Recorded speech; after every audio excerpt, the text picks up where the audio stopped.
하나님 말씀 보겠습니다. 사무엘하 23장 1절에서 7절 말씀입니다.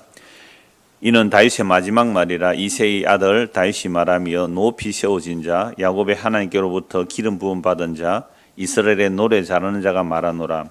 여호와의 영이 나를 통하여 말씀하시며 그의 말씀이 내 혀에 있도다. 이스라엘의 하나님이 말씀하시며 이스라엘의 반석이 내게 이르시기를, 사람을 공의로 다스리는 자, 하나님을 경외함으로 다스리는 자여, 그는 돋는 해의 아침빛 같고 구름 없는 아침 같고 비 내린 후에 광선으로 땅에서 우미 돋는 새풀 같으니라 하시도다. 내 집이 하나님 앞에 이같이 아니하냐? 하나님이 나와 더불어 영원한 언약을 세우사 만사에 구비하고 견고하게 하셨으니 나의 모든 구원과 나의 모든 소원을 어찌 이루지 아니하시리라. 그러나 사악한 자는 다 내버려질 가시나무 같으니 이는 손으로 잡을 수 없음이로다. 그것들을 만지는 자는 철과 창자루를 가져야 하리니 그것들이 당장에 불살르리로다 하니라. 아멘. 오늘 언약을 따라서 38번째 다윗 언약 8번째 시간입니다. 다윗을 제대로 보려면 한 달 아니라 1년을 해도 다 부족하죠. 그러니까 언약을 따라서 큰 징검다리를 이제 건너는 중인데요. 오늘 말씀 보면 23장 1절을 보면 이는 다윗의 마지막 말이라 그렇게 말씀하고 있습니다. 우리는 지난주에 살펴본 말씀은 다윗이 간음하고 살인했지만 뭘 몰랐어요? 자기 죄를 몰랐죠. 자기 죄를 몰랐죠. 여호와의 전쟁하는 충성된 우리야. 술이 취해도요. 왕이 술을 억지로 먹였잖아요. 술이 취해도 자기 아내에게 가지 않고 군인들과 함께 잠을 자는 그 충성된 우리야. 그를 자기의 간음죄를 덮어버리려고 우리아를 죽여버리잖아요. 자기 손에 죽음의 편지를 들어갑니다. 우리아가. 밀봉된 편지니까 요압 장군에 갖다 주니까 그 편지가 자기가 죽는 편지예요. 편지를 들었는데 이러면 가다가 중간에 떼봤으면 어떻게 할까요? 떼봤으면 이거 왕의 편지를 떼보면 죽음이거든요. 그러니까 왕의 밀봉된 편지를 들고 가는데 이 편지가 어떻게 해요? 자기 죽음의 편지예요. 우리나라도 그런 일이 많이 있었어요. 어떤 머슴이 편지를 들고 어디에 갖다 주라 그러는데 이 머슴이 아주 나쁜 머슴 같으면요 편지 받는 사람 죽이라 그러는데 글도 모르는 머슴이 들고 가거든요. 근데 우리아가 이 편지를 들고 와서 요압장에 주는데 이게 무슨 편지예요? 자기 죽음의 편지를 들고 가서 요압장에 주잖아요. 그런데 이 우리아의 죽음을 놀랍게도 마태복음 1장에서 예수님의 족보에 등장합니다. 다윗은 바세바에게서 이렇게 말하지 않고 다윗은 우리아의 아내에게서 이렇게 말해버리죠. 너무 놀랍지 않아요? 그러니까 다윗의 죄 때문에 누가 죽은 거예요? 우리아가 죽은 거예요. 예수님의 족보는 이런 식으로 나타나죠. 다윗의 아내 바세바에게서 솔로몬이 나왔다 이렇게 말 안 하고 다윗의 우리아의 아내에게서 이렇게 해버려요. 바세바 이름 빼버리고 우리아를 넣어버리잖아요. 다윗의 범죄 때문에 그리스도의 죽음을 이렇게 보여주고 있는 겁니다. 그래서 예수님은 우리의 범죄함 때문에 내 죽음이 되고 우리를 어렵다 하시기 위해서 살아나셨어요. 이건 다윗이나 아브라함이 할 것 없이 다 그렇단 말이죠. 그래서 오늘 본문을 보면 다윗의 마지막 말이라고 말하는데요. 이 사무엘하 22장 전체가 다윗의 시편이에요. 22장 전체가 다윗의 시편이거든요. 이 다윗의 사무엘하 22장 전체가 이제 시편 18편에 나오는 시편인데 그 시편을 마무리하고 23장 1절을 왜 따로 구분하느냐 하면 이것도 시예요. 다윗의 시인데요. 23장 오늘 보는 23장 1절에서 7절까지가 다 시예요. 성경을 볼 때 좀 짧게 된 부분이 있거든요. 이거 다 노래로 되어 있는 시란 말이죠. 물론 곡조는 어떤 곡조인지 잘 모르지만 시로 되어 있습니다. 이게 다윗의 마지막 말이라고 분명히 말씀하고 있잖아요. 다윗의 마지막 말이라고 하면서 뭐라고 말합니까? 이새의 아들 다윗이 말하면 높이 세우신 자, 왕이 되었다는 거죠. 야곱의 하나님께로부터 기름 부음 받았죠. 그리고 이스라엘 노래 잘하는 자, 다윗의 시가 제일 많잖아요. 그래서 여호와의 영이 이렇게 돼요. 여호와의 영이 자기가 말한 게 아닙니다. 여호와의 영이 나를 통해 말씀하셨다. 그의 말씀이 내 혀에 있다. 그럼 다윗의 이 말은 누구의 말이에요? 하나님의 말이죠. 여호와의 영이 내 혀에 임하여 내가 이 말을 했다라고 말하면서 이스라엘의 하나님이여 말씀하시며 이스라엘의 반석이 내게 이르시기를, 사람을 공의로 다스리는 자, 하나님을 경외함으로 다스리는 자여, 그는 돋는 해의 아침빛 같고 구름 없는 아침 같고 비 내린 후에 광선으로 땅에서 우미 돋는 새 풀 같으니라 하시도다. 여러분 지금 다윗이 조금 전에 지난주에 본 말씀이 뭐예요? 뭐 했던 사람이에요? 간음하고 살인한 사람이잖아요. 그런데 자기가 어떻게 한다고요? 공의로 다스렸대요. 그죠? 공의로. 아니, 공의로 다스릴 게 그 짓을 해요? 하나님을 경외함으로 다스렸대요. 하나님을 경외한 게 그렇게 간음하고 살인해요? 그리고 돋는 해처럼 맑고 쾌청한 구름 한 점 없는 그 아침빛 같고 비 내린 후에 그 빛 같고 땅에서 움눈이 도는 새풀 같다. 이건 자기를 말하는 거예요. 하나님의 영이 임하여 그리스도를 증거하는 거예요. 하나님의 영이 임하여 그리스도를 증거하는 거예요. 이 다윗 자기 노래 아닙니다. 어디 감히 이런 노래를 해요, 자기가? 나는 깨끗합니다. 나는 공의로 다스립니다. 나는 하나님의 경외함으로 다스립니다. 나는 구름 한 점 없는 아침빛 같습니다. 이건 자기의 통치의 스타일이 자기 통치 모습이 아니잖아요. 자기는 간음하고 살인하고 났을 때에 나단 선지가 책망할 때 뭐라고 말합니까? 나는 엄마 뱃속부터 죄인이었고 살아온 게 다 죄뿐이었습니다. 하나님의 기름 부음 받음으로 뭔가 뭐 잘한 일이 있다면 그건 내가 아니요 하나님의 은혜가 한 것입니다라는 고백을 할 수밖에 없잖아요. 그러니까 다윗의 마지막 말이 자기는 완벽하다는 식으로 말하지만 이거 그리스도의 영이 임하여 그리스도를 증거합니다. 그래서 베드로전서 1장 11절을 보면 구약의 선지자들, 다윗도 선지자잖아요. 구약의 선지자들이 그리스도의 영에 의하여 그리스도가 어떻게 고난을 받으실까, 어떻게 오심과 고난과 죽음과 부활을 그리스도의 영이 임한 구약의 선지자들 다 예언해 놓은 거예요.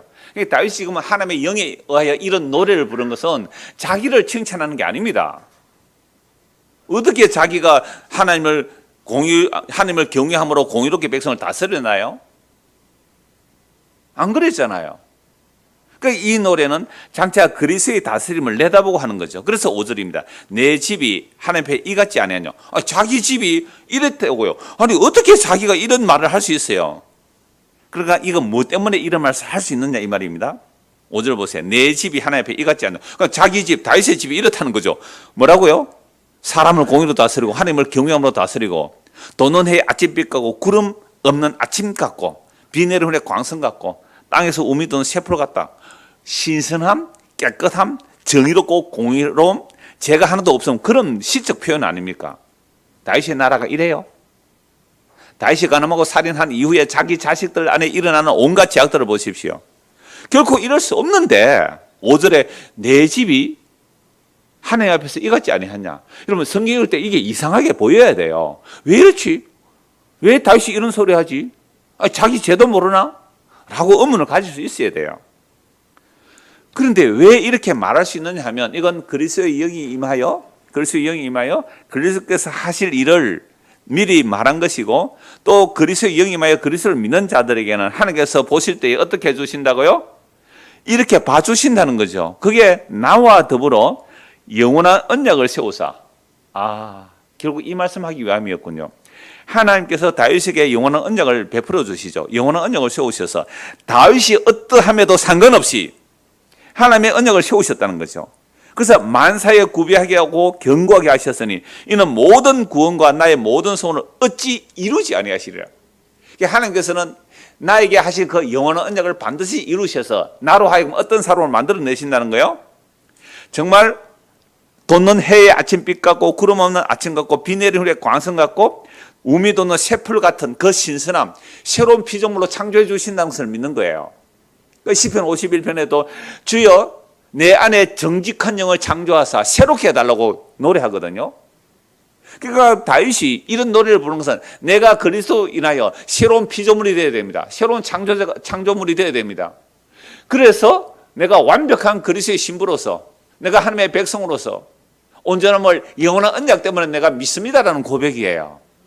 오늘도 똑같은 고백을 하는 것이잖아요. 우리가 허물고 저러 죽은 자로서 이런 명절 지나면서 이런 명절을 준비하고 또 명절을 지나면서 우리의 어떤 인간관계를 한번 보십시오. 누구는 나한테 인사를 하고 누구는 인사를 안 하고 여러분들이 인사를 하고 안 하고 뭐의 기준이에요? 어떤 사람의 전화라도 한 통 하고 뭐 전화도 한 통 안 하는 그 기준이 누구에게 있는 거예요? 나에게 있잖아요. 나에게 잘해줬으면 좋은 사람이니까 선물도 하나 해주고 미운 사람 같으면요 전화도 안 하고요. 전화 어떻게 차단해버리고 우리 그러지 않아요? 저도 어제 저녁에 그냥 우리는요 진짜로 간단합니다. 전화 한 통 인사했어요. 뭐 누나 형님 있으니까 어제 저녁에 전화한테요. 한 가정에 30초 이상 안 넘어갑니다. 30초 이상 안 넘어가요. 잘 있나 잘 있다. 그래 잘 있거라. 다음에 보자. 끝. 진짜 30초 안 끝나가요. 큰 누나 작은 누나 형님 그렇게 얘기하고. 자 막내가 하나 있는데 막내가는 조금 좀 길었어요. 그것도 뭐 몇 분 안 걸려요. 의미 없는 거예요. 뭐가 의미 있어요? 잠시 잠깐 있다가 사라질 관계들 아닙니까? 제가 오늘 그 기도 순서를 안 넣고 제가 기도하면서 제가 기도한 내용이 시작할 때와 제가 기도한 두 번 한 내용 같은 이야기예요. 예수님께서 뭐라고 말씀하셨어요? 예수님께서 복음 전하고 있을 때에 어머니하고 형제들이 예수님을 잡으러 왔어요. 왜? 귀신 들렸다고 미쳤다고. 그래서 사람들이 예수님, 당신의 어머니와 당신의 동생들이 왔습니다. 뭐라고 말씀하세요? 예수님께서 누가 내 어머니며 누가 내 동생들이냐? 내 어머니와 내 동생들은 여기 하나님의 뜻대로 하는 이들이다. 그러니까 예수의 말을 듣는 자들이 예수님의 어머니고 예수의 동생들, 예수의 가족이에요. 그러니까 성경은 이런 말씀을 하고 있는 거죠. 성경이 이런 말씀을 하고 있는 겁니다. 그래서 다윗의 마지막 말이라고 하는데요. 다윗의 마지막 말. 다윗은 완벽하지 못하는데 어떻게 이렇게 완벽한 그 통치 다스림, 그 새로움을 말하고 있는가? 이건 무엇 때문이라고요? 무엇 때문이라고요? 5절에 내 집이 하나님 앞에 이같지 아니하냐? 하나님이 나와 더불어 뭘 세웠다고요? 영원한 언약을 세우셨기 때문에 만사의 모든 일에 구비하고 견고하게 하셨으니, 그러니까 간음조차도 그 살인조차도 이건 영원한 언약을 바라보고 영원한 언약을 절대적으로 믿게 하시려는 하나님의 만사에 구비하시고 견고하게 하셨으니 나의 모든 구원과 나의 모든 소원 어찌 이루지 아니하시랴. 이야, 놀라운 찬송이죠. 이건 다윗 자기의 행위를 가지고 말하는 게 아닙니다. 하나님의 영원한 언약 때문에 나를 완벽하게 의롭고 거룩한 사람으로 만들어 주실 거다. 누구를 통하여? 그리스도를 통하여. 그래서 다윗은 장차 천년 뒤에 오실 그리스도를 미리 바라보았다고. 성령이 그리스도께서 주께서 주에게, 예수님께서 그렇게 말씀하잖아요. 다윗이 그리스도를 보고 내 주라고 고백했는데 어떻게 그리스도가 다윗의 후손이 되겠냐. 이건 다음 주에 한 번 더 볼 거예요, 신약에서. 그리스도, 다윗이 성령의 감도로 그리스도를 주라고 했다는 거죠. 그러니까 다윗은 장차 천년 뒤에 오실 그 그리스도를 성령하여 나의 주님이라고 고백했다고요. 나의 주님, 내가 당신 때문에 나는 의롭고 완벽해집니다. 당신 때문에 나는 완벽한 구원을 받습니다. 이 노래를 했다고요. 이게 다윗이 뭐라고요? 마지막 말이에요. 마지막 말. 근데 이 말을 안 믿는 자들, 이 고백이 없는 자들, 이 은혜가 없는 자들 어떻게 된다고요? 6절 7절 보십시오. 그러나 사악한 자는 다 내버려질 가시나무 같으니 이는 손으로 잡을 수 없음이로다. 그것들을 만지는 자는 철과 창자루를 가지하리니 그것들이 당장에 불살리리로다. 그러니까 영원한 언약을 우습게 여기고 비방하고 믿지 않는 자들은 다 사악한 자입니다. 그들은 다 내버려질 가시나무 같아요. 그들은 다 불살라질 거다라고 말씀하고 있는 겁니다. 그래서 이 다윗의 마지막 말이라고 했는데 마지막이 아니에요, 사실은. 23장 1절에서 7절까지 마지막 말이라고 했는데 8절부터 또 뭐가 나와요? 다윗의 용사들이 나옵니다. 그래서 39절까지 다윗의 용사들이 쭉 소개되고요. 그 다음에 24장으로 사무엘하가 끝이 나고, 그 다음에 열왕기상에서는 이제 다윗이 늙어서 솔로몬을 왕으로 세우고 죽는 걸로 끝이 나는데요. 다윗의 말이 끝났다. 다윗의 마지막 날이라는 것은 시로 말한 것이 끝이 나고, 그 다음에 이 사무엘하의 24장이 또 나온단 말이죠. 그래서 뭐 어떤 주석에는 이걸 부록이다, 별책 부록처럼 부록이다, 다윗의 부록이다 그러는데요. 저는 이렇게 봤어요. 다윗의 마지막 말이라고 하고 또 24장을 기록한 이유가 뭘까? 이유가 뭘까? 왜 하나님의 영원한 언약 외에는 소망이 없는지. 그러니까 지금 이 사무엘하 23장에 다윗의 마지막 말이라고 하는데, 마지막 말이라고 하기 이전에 무슨 내용들이 나와요? 다윗의 전생애가 나오잖아요. 그러니까 전생애가 다윗은 훌륭한 왕인 줄 알았는데 간음하고 살인하는 죄인이더란 말이죠. 그 사건을 알고 나서 다윗은 처절하게 자기 죄를 고백하게 되죠. 그래서 다윗의 마지막 말이라고 하는 오늘 읽었던 본문에서는 하나님 앞에 내가 완벽한 구원받은 자의 찬송을 하고 있거든요. 근데 이건 왜 그렇다고요? 하나님께서 나에게 세우신 뭐 때문에요? 영원한 언약 때문에. 영원한 언약 때문에. 자, 이렇게 해서 말이 끝났으면 되는데 왜 또 인구 다윗의 신하들 목록이 나오고 24장이 나오는가? 이 24장은 또 다윗의 죄를 고발하고 있거든요. 그러므로 영원한 언약 앞과 뒤를 영원한 언약이라는 그 다윗의 노래, 마지막 말은 다윗의 노래 앞과 뒤에 다윗의 범죄가 있다는 것을 통하여 왜 우리는 영원한 언약 외에는 달리 소망이 없을까? 이거 또 보여주는 거죠. 24장 1절 한번 보십시오. 24장 1절입니다. 여호와께서 다시 이스라엘을 향하여 진노하사 그들을 치시려고 다윗을 격동시키사 가서 이스라엘과 유다의 인구를 조사하라 하신지라. 그럼 이런 말씀 읽을 때 이상하게 들립니까? 아니면 이상하게 보입니까? 아니면 당연하다고 보입니까? 아니, 여호와께서 다시 이스라엘을 향해 뭐 하셨다고요? 진노하사. 하나님이 진노하셨어요. 그리고 그들을 뭐 하려고요? 치려고 다윗을 격동시키시다 가서 이스라엘과 유다의 인구를 조사하라 하신지라. 그럼 다윗이 인구조사가 벌 받는데요. 인구조사를 누가 한 거예요? 그러면 누가 시킨 거예요? 하나님이 시켜가지고 이스라엘을 치려고 진노하셨대요. 여러분, 이런 하나님이 이해되세요? 우리 중고등학생 한번 질문해 봅시다. 여러분들에게 지금 목사님 숙제를 줍니다. 우리 교회 교인이 몇 명일까? 인구조사 하세요. 유치부부터 유초등부 주일학교 인구조사해라고 제가 여러분 시킨 거예요. 인구조사로 시켰어요. 무지나 허리 펴라, 허리. 덩어리 쭉 펴라, 이렇게 쭉 펴라. 옳지. 옳지. 너도 나처럼 덩이 굽으면 돼. 이렇게 하세요. 쭉, 어깨 쭉 펴세요. 무지나 우리 교회 교인들 한 몇 명쯤 될 것 같니? 대략. 에?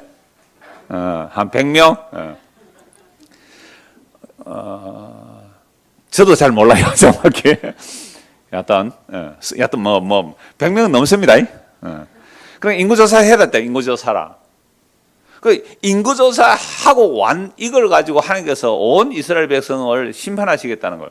이해가 안 되잖아요. 아니, 다시 한번 읽어볼까요? 여호와께서 다시 이스라엘을 향하여 진노하사, 하나님이 진노하셔 그들을 치려고 다윗을 격동시키사 가서 이스라엘과 유다 인구를 조사하라 하시니라. 이래가 인구조사 해가지고 7만 명 죽거든요. 그러면 하나님께서 이스라엘을 향해 진노하신다. 이상하잖아요. 그리고 또 이스라엘을 치려고 다윗을 막 격동시켜서 야, 인구조사 해야 되겠다. 인구조사 해야 되겠다. 물론 다윗은 왜 인구조사 해야 되겠는지 몰랐어요. 자기 마음에 막 인구조사 해봐야 되겠다. 우리 교인 몇 명이고 지금 와 부흥만 했다. 인구조사 해봐라. 이렇게 헤아리고 싶었단 말이에요. 그래서 했는데 이걸 누가 하게 했다고요? 하나님이. 그래서 하나님께서 이스라엘을 진노하셔서 심판하시겠대요. 이해되십니까? 이거 하나님이 뭐 폭군도 아니고 말이죠. 뭐 이런 하나님이 다 있어요? 이런 하나님을 믿는다고요? 하나님 이럴 수 있습니까? 아니, 다윗이 죄를 지으려면 죄를 못 짓게 하든지, 아니면 하필 왜 그때 여자가 보입니까? 하필 왜 그때 한숨 자고 저녁 때 일어나서 왕궁을 거니는데 하필 왜 그때 왜 마침 그때 바세바가 또 모욕한다고 설치고 있어요 그때? 아니, 모욕을 좀 그럼 하나님께서 좀 가려주시든지, 아니면 비를 많이 내려서 아예 안 보이게 하든지, 다윗의 잠을 좀 더 재우시든지, 아니 전능하신 하나님 같으면 그렇게 하실 수 있어요 없어요? 있잖아요. 그러면 되는데 왜 그렇게 상황이 만들어져요? 그러려고는 하나님께서 막 벌 주고 말이죠. 다윗의 마음의 중심을 보시려고요? 맞죠? 다윗의 마음의 중심을 보려고 그런 상황을 만드니까 다윗은 뭐밖에 안 해요? 그렇죠. 우리도 지금 그런 다윗과 같은 짓을 안 하고 있는 것은 그런 뭐가 안 된 거예요? 상황이 안 됐을 뿐이에요. 그런 상황이 안 됐고 그런 상황이 주어져도 우리는 못해요. 왜요? 권력도 없고 돈도 없어가지고. 그런 상황인데도 어떻게 내가 마음에 그 여자 데리고 오라 하면 누가 뭐 데려다 줄 사람이 있어요? 아무도 없어요. 그래서 안 데려다 줘서 못하고 있는 거예요, 여러분들. 중고등학생들. 이해되시죠, 여러분들? 이 정도는, 그죠? 그걸 무지개 봐. 그렇다고. 우리가 죄를 안 지어서, 못 짓는 게 아니고요. 그런 상황이 안 돼서 그랬을 뿐이에요. 마음은 원의로 돼? 돈이 없고, 권력이 없어서 바람을 못 필 뿐이에요. 별거 있는 줄 아세요? 그래서 세계에 복권이 있는 나라들요, 복권 당첨된 사람들 치고 제대로 사는 사람 거의 없대요. 복권 당첨된 사람은요, 제일 먼저 뭐 한다고요? 이혼. 제일 먼저 이혼. 그 다음에 좋은 차. 그래 하다가 다 망한 사람이 한두 사람이 아니에요. 오히려 복권 당첨되기 전보다 훨씬 비참하고 더 살기 힘들어지는 것이 거의 대부분이에요. 거의 대부분이래요. 그러니까 우리는요, 이만큼 사는 것도 뭐라고요? 제가 늘 말씀드려요. 이만큼 사는 것도 뭐예요? 과분한 은혜예요. 과분한 은혜. 그런데 우리는 과분한 은혜를 모르고 맨날 뭐예요? 부족하다 부족하다 그러고 있잖아요. 우리가 여기에서 더 나아져서, 여러분, 내가 형편이 더 나아지면 하나님을 위해서 더 사랑하고 이웃을 더 사랑할 것 같아요? 더 죄지을 것 같아요? 하나님, 나 안 그래요. 내 돈 더 줘보세요. 하나님에서 멋지게 쓰고요. 이웃을 위해서 멋지게 쓸게요. 나 100억 줘보세요. 내 50억 쓸게요. 50억은 지하고요. 미친 인간이지, 이게? 이게 도둑놈 심보죠? 우리는 성경이 말하고 있어요. 다윗이 권력 가지고 부자가 되고 나니까요, 하는 짓이 이 꼴 아닙니까? 그래서 처절하게 자기 죄를 깨닫게 돼요. 그래서 오직 하나님의 언약 외에는 나는 소망이 없다고 고백한 것이 다윗의 마지막 말이거든요. 그 시편 사무엘하 23장을 앞두고 앞에는 다윗의 그 범죄, 그 뒤에 다시 인구조사라는 이 다윗의 범죄를 또 드러내는 거죠. 그러면 하나님께서 다시 24장 1절 보십시오. 여호와께서 다시 이스라엘 향하여 진노하사 그들을 치시려고 다윗을 격동시키사 가서 이스라엘과 유다 인구를 조사하라 하신지라. 여러분, 하나님께서 이스라엘 향하여 진노하시는 것이 정당합니까? 부당합니까?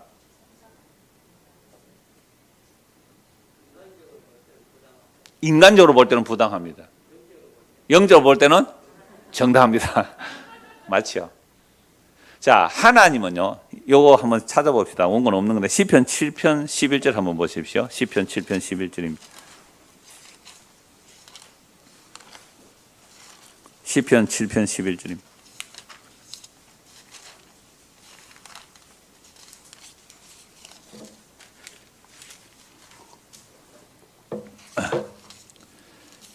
같이 한번 읽어볼까요?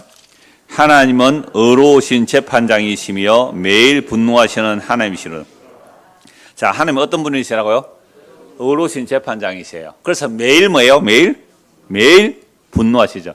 의로우신 재판장이기 때문에 하나님께서 이스라엘을 보시면요, 매일 심판을 퍼부어야 됩니다. 하나님께서 다윗을 보시면요, 다윗을 매일 심판을 퍼부어야 돼요. 아까 우리의 중심을 본다 그랬잖아요. 다윗의 중심을 보시고 하나님께서 심판하신 날 매일 심판을 퍼부어야 돼요. 그럼 노아 홍수가 왜 매일 안 일어나요? 노아 홍수가 왜 매일 안 일어나요? 사람의 마음에 생각과 계획이 어려서부터 항상 악하기에 심판을 안 하시는 거죠.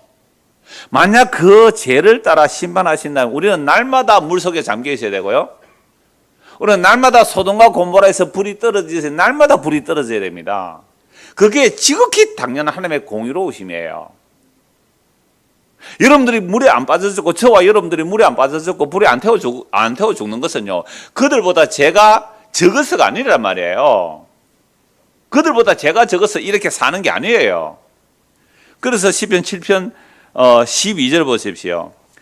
같이 한번 읽을까요? 사람이 회개하지 아니하면 그가 그의 칼을 가시며 그의 활을 이미 당겨 예비하셨도다. 죽일 도구를 또한 예비하시며 또 그가 만든 화살은 불화살들이로다.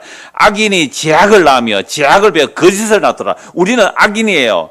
그래서 뭘 벤다고요? 죄악을 베어. 우리의 마음의 사상, 우리의 계획, 우리의 마음의 생각과 계획은 하늘을 대적하여 높아지는 우리의 마음의 생각과 이론들이에요. 내가 뭔가 새 계획을 세웠다. 원래는 내가 이것저것을 하리라 뭔가 계획을 세웠어요. 내가 3년 동안 성경 한번 읽으리라 계획을 세우세요. 그래서 3년 동안 잘 따라 나와서 3년 성공하고 나면 무슨 일이 일어날까요? 네 읽었나? 너 다 읽었어요? 너 못 읽었지? 나 읽었잖아. 이따위 짓을 또 하고 있습니다, 우리는. 이거 짓을 또 하고 있다고요. 설날에 어디 갔노? 장로가 돼가지고 말이지. 본당을 지켜야지. 이 말 또 한다고요, 우리는.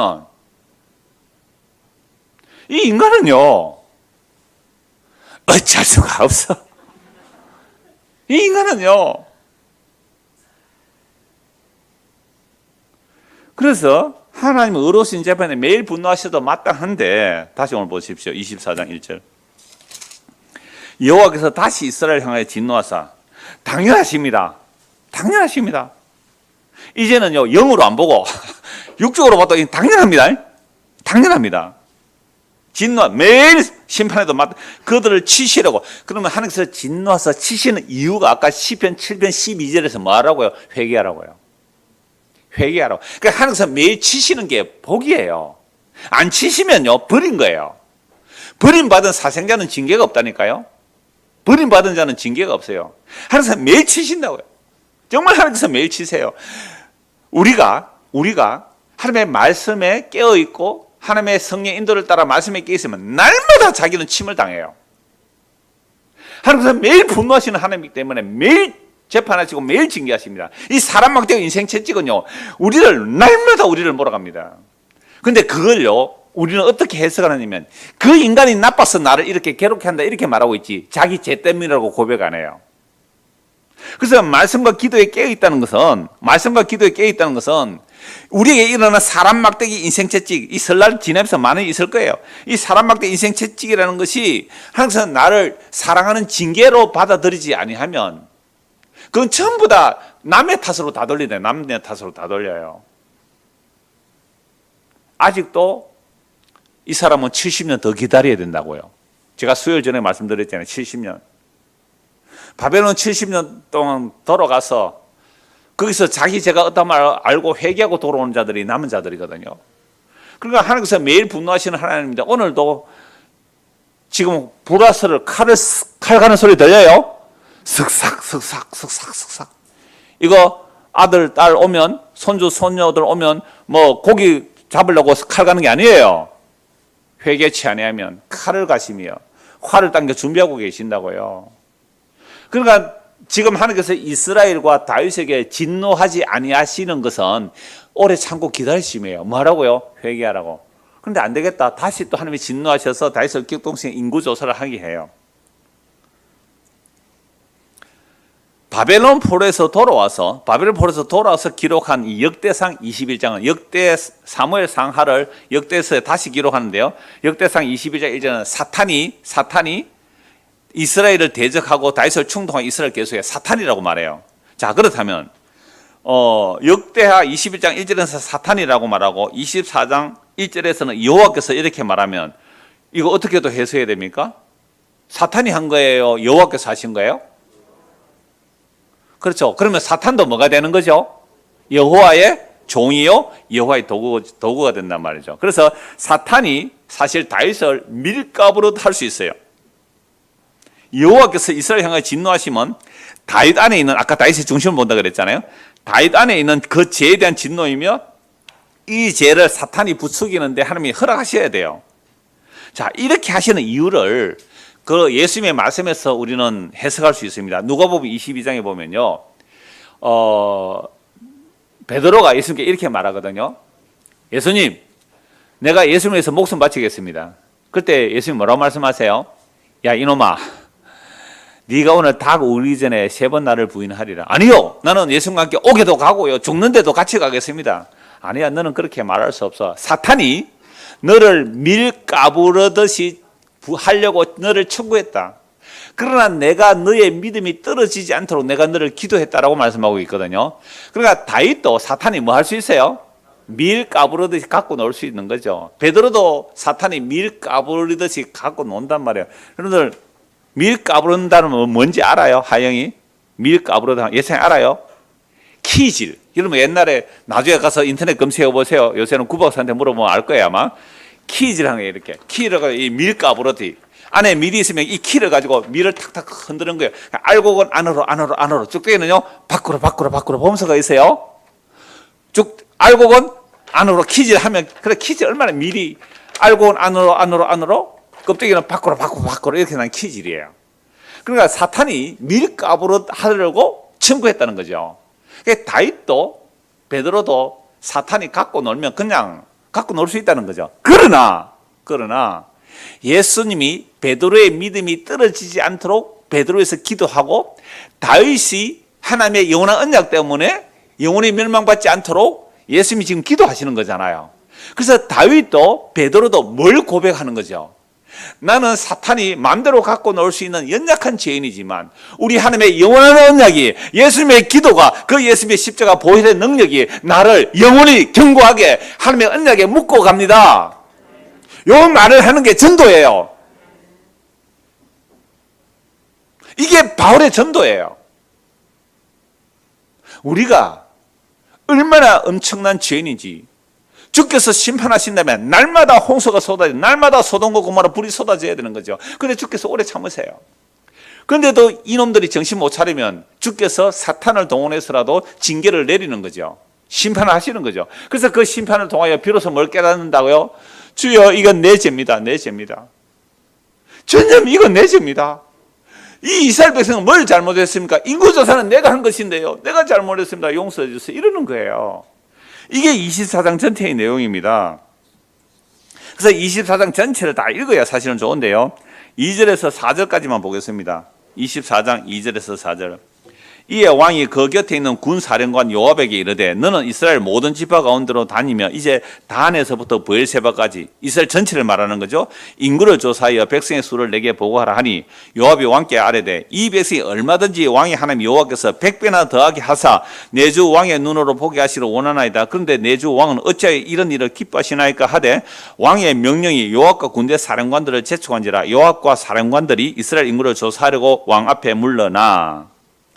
자, 인구조사하라 하니까 요압은 딱 눈치를 챘어요. 이 왕이 왜 인구조사를 할까? 하나님이 금하시는 일인데, 물론 민수기 자체는 인구조사하는 책이에요. 출애굽한 인구조사, 40년 뒤에 인구조사 나오잖아요. 민수기는 그렇고 또 출애굽에도 인구조사 또 나와요. 그것은 성전세를 바칠 성인을 조사하기 위해서 인구조사했거든요. 그런데 여호와의 전쟁에 나갈 군인의 숫자를 조사하라는 거 한 번도 없어요. 그러니까 지금 다윗이 인구조사한 것은, 이제 여호와의 전쟁은 사람의 숫자나 무기 있지 않으려 한데, 이미 요나단과 다윗을 통해서 그걸 말씀드렸습니다. 근데 지금 다윗이 이제 왕이 되고 이스라엘 전체의 왕이 되고 적들을 다 물리치고 나니까 군인들이 많이 늘어났죠. 그래서 자기 힘을 과시하고 싶은 거예요. 여호와의 전쟁은 여호와 이름으로 하는데 자기 전쟁은 자기 군인의 숫자로 하는 거예요. 그러니까 교회 목사도 마찬가지예요. 여러분들도 마찬가지고요. 우리가 신앙생활을 한다는 것은 사람의 숫자나 이들의 어떤 돈을 보고 어떤 비전을 세우는 게 아니에요. 사람이 두세 사람이라도 주의 이름으로 가는 것이죠. 이게 여호와의 전쟁이거든요. 그런데 사람들은 사람 많으면 뭔가 일 될 줄 알고 그렇게 일을 추진해 간다면 이건 다윗이 인구조사한 것과 똑같아요. 제가 오래전에 설교할 때 그 얘기했잖아요. 제가 청년 때에 학생의 자치를 만들어요. 주일학교 자치를 만들었어요. 그러니까 주일학교 자치 만들어서 자기들이 뭔가 사업 계획을 세우고 하라고 하는데요, 제가 그 옆에 앉아 있었거든요. 그러니까 이제 학생들이 회장이 뭐 이렇게 하자 하니까, 어버이날이 가까이 오니까 우리 주일학교 학생들이 부모님들에게 꽃을 하나 달아드리자 뭐 그랬어요. 그때 한 100여 명 정도 교인이 됐는가 그랬을 거예요. 그러니까 어떤 아이가 손을 딱 들더니, 회장님, 그런데 우리 돈이 없어요 이러는 거예요. 돈이 없어요. 그 목사 아들이었어요. 그래서 제가 그 옆에서, 야, 돈은 걱정하지 말고 회의를 해봐라 그랬어요. 그러니까 보세요, 초등학생이라도 뭐가 없어서 못하겠다고요? 돈이 없어서 못하겠다고요? 이게 우리들의 모습이잖아요. 다윗이 인구조사한 것은 나의 군사력이 얼마나 될까 이걸 조사한 거죠. 조사를 다 끝나고 나서요, 인구조사가 무려 하니까 이스라엘에 80만 명이고 유다에 50만 명, 130만이 어마어마하게 됐죠. 그러니까 인구조사 했다는 것 자체가 하나님께서 아브라함, 이삭, 야곱의 네 후손을 하늘에 별같이 많게 하리라 그 약속 안 믿은 것이고, 그 다음에 여호와의 전쟁은 사람의 손에 의한 것이 아닌데 자기 힘을 조사한 것이죠. 이게 유혹이며 이게 시험인 줄 다윗은 인구조사할 때는 몰랐습니다. 근데 인구조사하고 나서 알아요. 10절 보십시오. 다윗이 백성을 조사한 후에 그의 마음에 자책하고 다윗이 여호와께 아뢰되 내가 이 일을 행함으로 큰 죄를 범하였나이다. 여호와여 이제 간구하옵나니 종의 죄를 사하여 주옵소서. 내가 심히 미련하게 행하였나이다 하니라. 그럼 다윗이 인구조사하기 전에 이게 죄인 줄 알았어요? 몰랐어요? 몰랐어요. 근데 인구조사하고 나니까 죄인 줄 알았어요. 이게 하나님께서 다윗을 격동시켜 인구조사하게 하신 이유는 아까 말씀하신 것처럼 다윗 네 안에 있는 그 마음을 드러낸 거예요. 오늘 우리에게 어떤 환경과 상황이 좋아지면요, 하나님을 사랑하고 이웃을 사랑할 것 같아요? 더 자기를 사랑할 것 같아요? 그럼 한 세 사람밖에 대답 안 해요. 나머지는 하나님 돈 좀 주고 있어. 그러면 내가 하나님을 위해서 이웃을 위해서 잘 쓸 겁니다. 택도 없는 소리입니다. 인간의 마음을 아직도 몰라서 그래요. 그러니까 이 하나님께서 격동시켜 인구조사하고 나니까 죄를 깨달았죠. 주여 내가 큰 죄를 범하였습니다. 주여 용서해 주십시오. 내가 너무너무 미련하게 했습니다. 그때 갓 선지자가 오죠. 갓 선지자 11절 다윗이 아침에 일어날 때에 여호와의 말씀이 다윗의 선견자 된 선지자 갓에게 임하여 말하되 다윗에게 그러면 벌을 내가 세 가지 주겠다. 그 중에 하나를 택하라. 이 이스라엘 땅에 기근이 7년 동안 있을 것이냐, 또 네가 적들에게 쫓겨서 3개월을 쫓겨 다닐 것인가, 아니면 사흘 동안 전염병이 있을 건가, 이를 하나를 선택하라. 여러분 뭐 택하고 싶어요? 7년 기근, 이거 나라 다 망합니다. 7년 기근요, 엘리야 때는 3년 반 기근인데요, 엘리사 때는 7년 기근이거든요. 이건 다 죽는 거예요 사실은. 그 다음에 내가 적들에게 3개월 쫓겨다니는 것, 그 다음에 사흘 동안 전염병이 있는 것, 여러분 뭐 택하겠어요? 다윗이 이렇게 말해요. 주님은 긍휼이 많으시니 내가 사람의 손에 넘어가지 않고, 그러니까 3개월 쫓겨다니기 싫었다는 거죠. 3개월 쫓겨다니면 싫은 거죠. 그러니까 내가 주님의 손에 넘어가는 게 좋겠습니다 해서 3일 전염병 오는데 3일 전염병도 7만 명 죽잖아요. 그래 그 죽을 때에 다시 이제 이렇게 말합니다. 18절 보십시오. 17절 다윗이 백성을 치는 천사를 보고 곧 여호와께 아뢰 이르되 나는 범죄하였고 악을 행하였거니와 이 양무리는 무엇을 행하였나이까? 청하건대 주의 손으로 나와 내 아버지의 집을 치소서 하니라. 이게 다윗의 은혜 받은 모습이에요. 오늘 저와 여러분들 은혜 받은 모습은 뭘까요? 여러분들 가정에 또는 교회에 또는 나라에 어떤 어려움이 있을 때요, 하나님 이 재앙은 나의 죄로 인한 것입니다. 이게 은혜 받은 자의 모습이에요. 근데 우리는 집안에 어떤 어려움이 일어나면 이거 자기 탓으로 돌립니까? 남 탓으로 돌립니까? 평소에 여러분 사는 삶의 태도를 알겠습니다. 대답 아무도 안 하잖아요. 그래서 다윗이 이 재앙을 인하여 7만 명이 죽는데, 자 16절 보세요. 천사가 예루살렘 향해 그의 손을 들어 멸하려 하더니, 오늘 주보 그림 한번 보실래요? 주보 그림 한번 보실래요? 이거 옛날에 그 유명한 화가들이 이제 그려난 그림인데요. 천사가 손에 불칼 들고 있잖아요. 이 뭐 3일 만에 이 완전 7만 명 죽었어요. 전염병이 일어나니까. 그러니까 왕이 보이죠? 머리에 면류관 선 왕, 왼쪽 밑에, 왼쪽 다윗왕 빌고 있잖아요. 내가 잘못했는데, 이 아라우나의 타작마당에 이렇게 그림을 그린 거죠. 지금 타작마당에 와서 내가 잘못했다라는 거죠. 자, 그 정도 그림 보시면 대충 이미지가 생각날 거예요. 16절. 천사가 예루살렘을 향하여 그의 손을 들어 멸하더니 여호와께서 이 재앙 내어리심을 뉘우치자. 또 하나님 또 뉘우치는 말씀도 나오잖아요. 이것도 여러 설명할 수 있는데 넘어가겠습니다.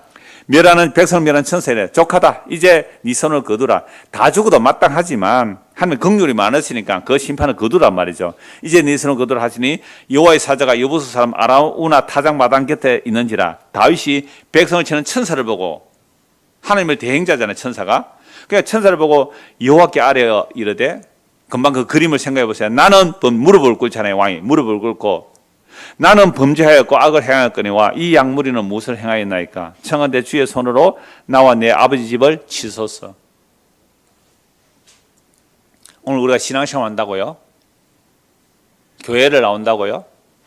그러면 교회에 어떤 어려움들과 문제들이 일어날 때에 우리는 다 누구 탓을 합니까? 남 탓을 하지요. 교회가 이런 모양은 누구 탓이다. 제일 잘못하는 사람은 누구예요? 말 안 하죠. 목사죠, 목사. 목사가 목회를 이따위로 하느냐고 이런 불만들 많을 거예요.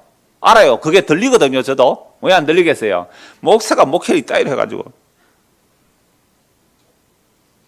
맞아요. 교회가 이 모양 이 꼴은 다 저의 죄 맞습니다. 그래서 저는 뭐 할 말이 없는 사람인데요. 17절 같이 한번 읽을까요? 다윗이 백성을 치는 천사를 보고 곧 여호와께 아뢰어 이르되 나는 범죄하였고 악을 행하였거니와 이 약물에 무엇을 행하였나이까? 청하건대 주의 손으로 나와 내 아버지 집을 치소서 하니라. 결국 하나님께서 이스라엘을 진노하시는 이유가 여기서 나옵니다.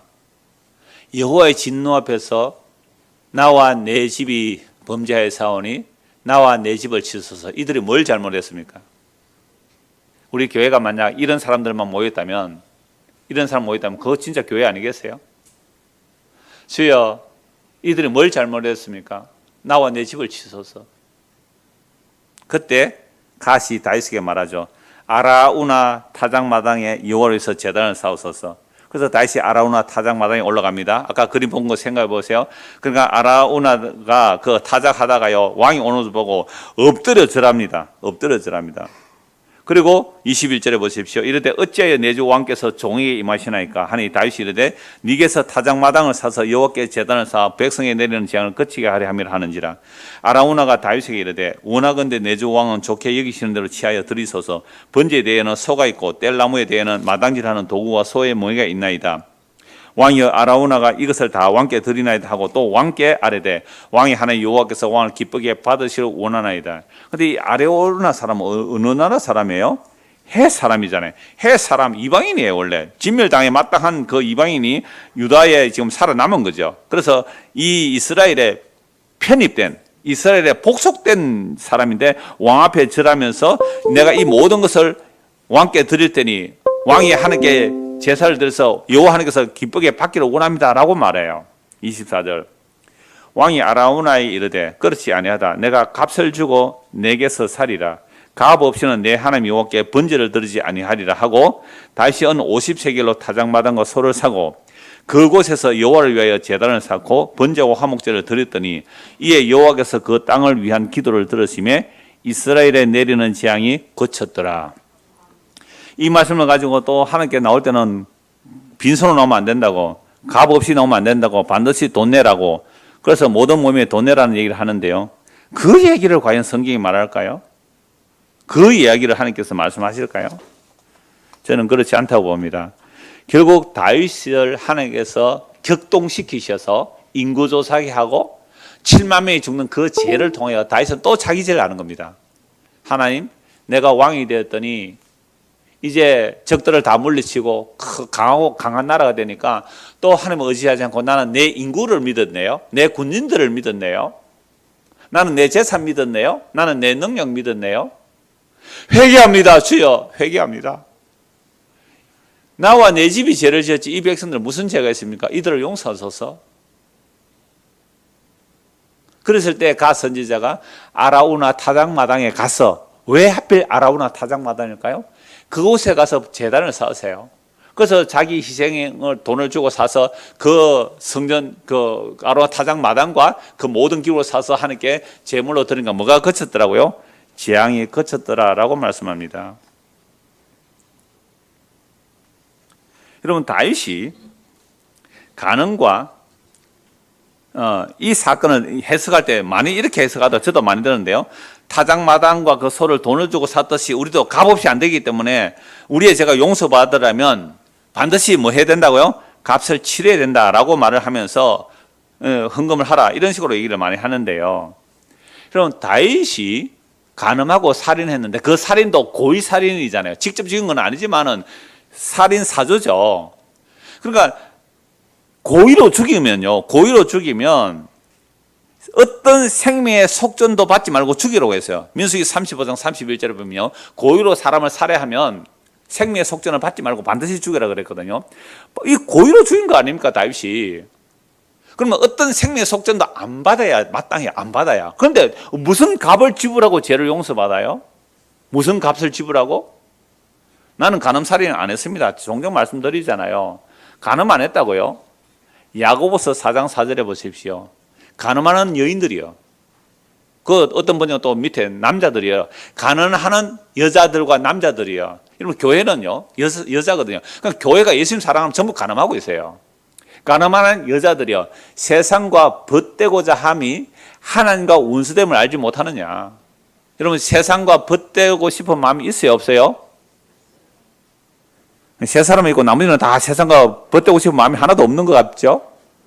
세상과 벗대고자 하면 아니에요. 세상과 벗대고자 함, 그거 간음하는 거거든요. 살인은요, 미워함이 살인하고 성경이 분명히 말씀합니다. 사람을 미워하는 것은 살인이라고요. 그럼 우리는 어떤 생명의 속전도 낼 수가 없고 생명의 속전 받지 말고 죽여버리라 그랬죠. 죽여버리라. 왜? 우리는 고의로 미워하고 살잖아요. 고의로. 어떤 사람은 고의로 미워해요. 고의로 간음하고 있잖아요. 그런데 어떻게 내가 대가를 지불하러 용서를 받느냐 이 말입니다. 그러므로 다윗은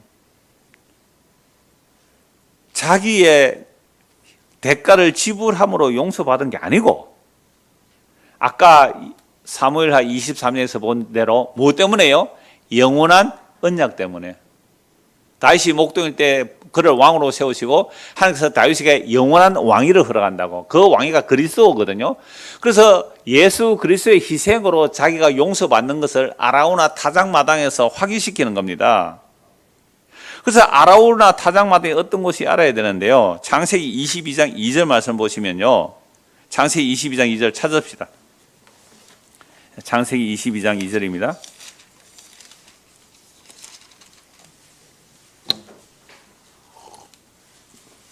여호와께서 이르시되 네 아들 네 사랑하는 독자 이삭을 데리고 어디로 가라고요? 모리아 땅으로 가서 내가 네게 일러준 한 산 거기서 그를 번제로 드리라. 그러니까 아브라함이 이삭을 데리고, 오늘부터 읽는 성경인데 요거 맞지요? 오늘부터 읽는 성경이 요거예요. 아브라함이 100세에 난 아들, 그 이삭이 이제 자라서 한 15세쯤 됐겠죠.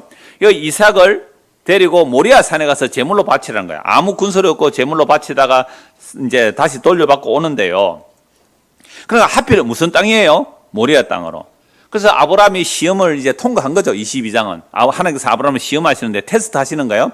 이제 믿음의 연단이 되어서 아브라함이 이삭을 바치려고 하다가 하나님께서 미리 준비해둔 뭘 받아요?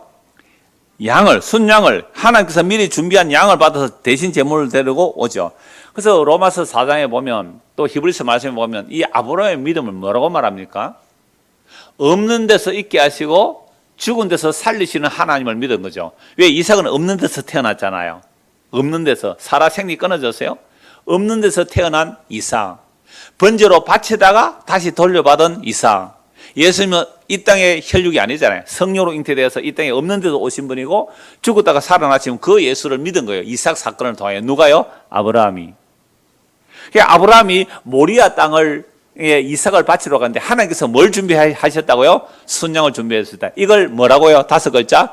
여호와 이레. 여호와의 산에서 준비하리라. 그 이레라는 말은 본다는 단어에서 온 거거든요. 여호와께서 미리 보고 양을 준비해 놨다는 거예요. 여호와 이레. 그러면 이 모리아 산에서 여호와 이레라는 그 모리아 산에서 하나님께서 순양을 준비해 놓은 그 순양이 누구일까요? 분명하죠. 성경은 이렇게 보라는 거죠. 그래서 제가 지금 언약을 성경 읽기를 할 때에 주보에 올리는 거 말고 그 홈페이지 원고로 올릴 때 이런 관점으로 강조를 합니다. 요약 간단 요약해서 하나님의 약속을 아브라함에 이렇게 지켰지요. 이삭에게 이렇게 지켰죠. 야곱에게 이렇게 지켰죠. 그걸 쭉 보는 거예요. 그러면 성경이 하나님의 약속을 하나님이 이루신다는 것이 보여지는 거잖아요. 그래서 아브라함이 이삭을 바치는 땅이 모리아 땅인데요. 역대하 3장을 한번 보십시오. 역대하 3장. 이제 이스라엘이 완전히 망하고 남유다도 망하고 바벨 포로에서 돌아와서 사무엘 상하를 보면서 구약성을 보면서 역대기 기자가 다시 성경을 기록한 거예요. 그러니까 역대 상하는요, 이게 역사서가 아니라 하나의 설교예요.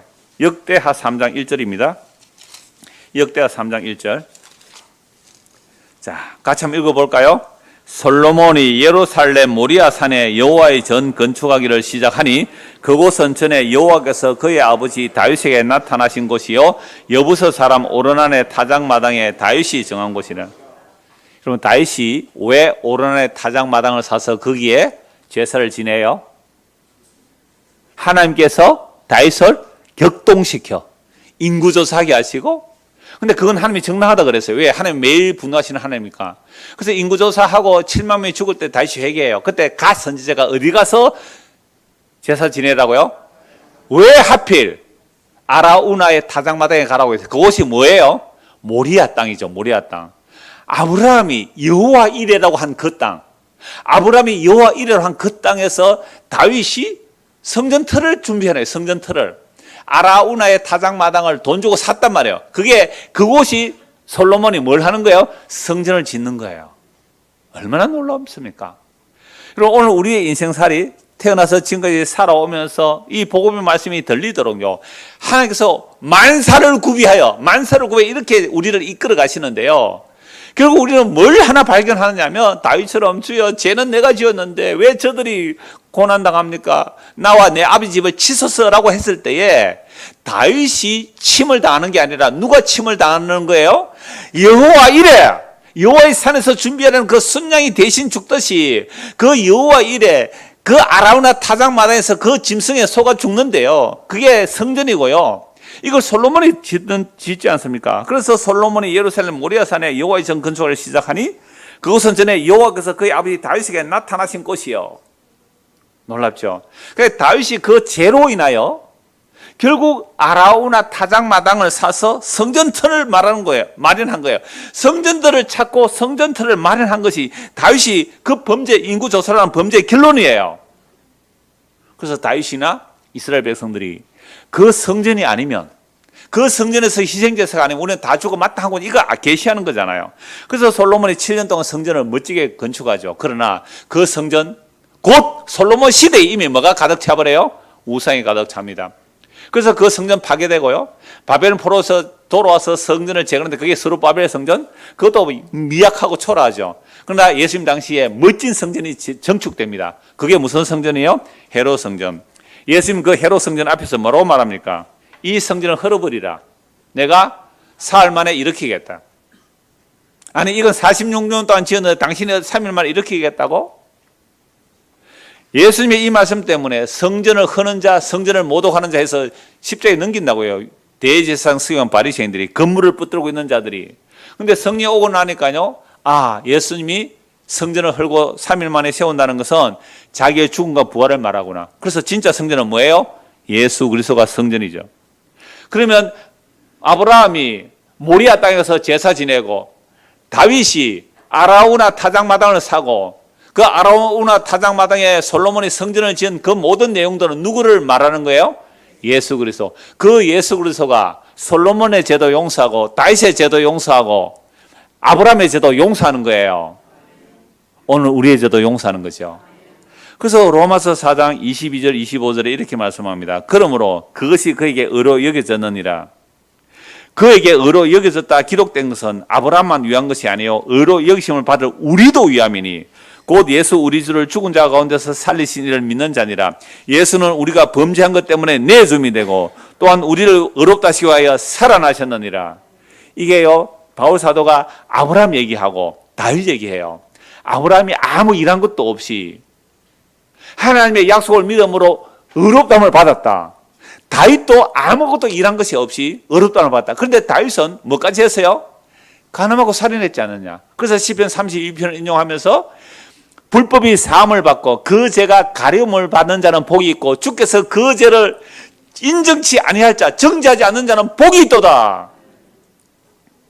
여러분, 예수 믿으면 우리의 죄를 정지를 안 해요. 정죄라는 것은 죄를 정하는 거거든요. 죄를 정하면 지옥 가야 돼요. 그 정죄를 누가 대신 담당해요? 예수님 자신이, 하나님 자신이 담당해요. 그게 모리아 산에서 아브라함이 이삭을 바치면서 보았던 그리스도예요. 다윗이 아라우나 타작마당에서 희생제사를 드리면서 장차오실 그리스도가 대신 죽어야 함을 다윗이 본 거예요. 솔로몬이 성전을 건축하면서 그것을 본 거예요. 아브라함도 다윗도 솔로몬도 바울도 베드로도 오늘 우리도 우리의 범죄한 것 때문에 예수님이 십자가에서 자신을 내주셨어요. 우리의 범죄한 것 때문에 내줌이 되고 우리를 의롭다 하시기 위해서 살아나셨어요. 그래서 아브라함도 다윗도 예수님의 십자가의 피로 구원받습니다. 예수님은 아브라함보다 역사적으로 2000년 뒤에 오셨고 다윗보다 1000년 뒤에 오셨습니다. 그러나 예수님은 아브라함이 자신의 때 볼 것을 즐거워하다가 보고 기뻐했다고 요한복음 8장 56절에 말씀하잖아요. 그래서 사람들이 야, 너 나이 50도 안 돼 보이는데 아브라함 봤단 말이냐. 내가 아브라함 나기 전에 있었다. 돌들어 예수를 죽이려고. 왜요? 그러면 하나님이란 말이거든요. 아브라함 나기 전에 내가 있었다. 아브라함은 예수님 당시에 2000년 전의 사람인데 아브라함보다 내가 먼저 있었다. 그럼 네가 하나님이란 말이니 이 신성 모독하는 놈 하고 예수를 돌로 쳐 죽이려 했다고요. 다음 주에도 보겠습니다만은 다윗이 그리스도를 주라고 고백했다. 성령의 감동으로. 그런데 어떻게 그리스도가 다윗의 후손이 되겠느냐. 그래서 예수님께서 그 십자가에서 자신을 내어주는 그 십자가의 피로 인하여 다윗도 아브라함도 의롭다함을 받습니다. 아브라함의 행위가 아니고 다윗의 행위가 아니에요. 그들은 다 죄인들이에요. 예수의 피 흘리심으로 다윗이 아브라함이 주님 앞에 의롭다함을 받고 구원을 받는 거예요. 오늘 우리가 이 성경을 통해 이 복음을 듣고 믿는다는 것, 이게 얼마나 놀라운 은혜인지 성경 한번 보고 마무리하겠습니다. 베드로전서 1장 18절을 보십시오. 베드로전서 1장 18절입니다.